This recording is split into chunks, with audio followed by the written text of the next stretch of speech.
কালকে রাত্রে আমি ময়দা মেখে রেখেছিলাম গরম জল দিয়ে, সকাল সকাল করে নিয়েছি একদম নরম নরম পরোটা।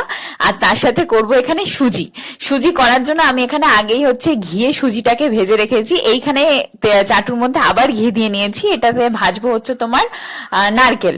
নারকেল আর ঘিটা, এই নারকেল সুজি ভেজে ঘি দিয়ে তারপরে ওটাতে দুধের সাথে মিশিয়ে দেবো। আমি না ফার্স্ট টাইম এরকম ভাবে সুজি করছি, আমি কখনো এর আগে সুজি করি না। আমি খুব টেনশনে ছিলাম কেমন কি খেতে হবে। এখানে দুধের মধ্যে মা হচ্ছে গুড়ের বাতাসা এনে রেখেছিল আগে থেকেই বাড়িতে, গুড়ের বাতাসা দিয়েছিলাম, তাতে কি বলতো টেস্টটা আরো ভালো আসে। আর এখানে বাকিটা দুধ আছে, যদি দেখি কম পড়ছে তাহলে বাকিটা দুধ দিয়ে দেবো।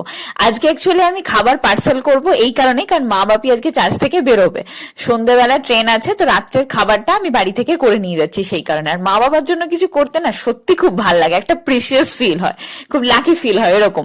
তো আমি হচ্ছে খবরের কাগজটা এখানে নিয়ে এলাম, পরোটা যেটা হয় করেছি না ওখানে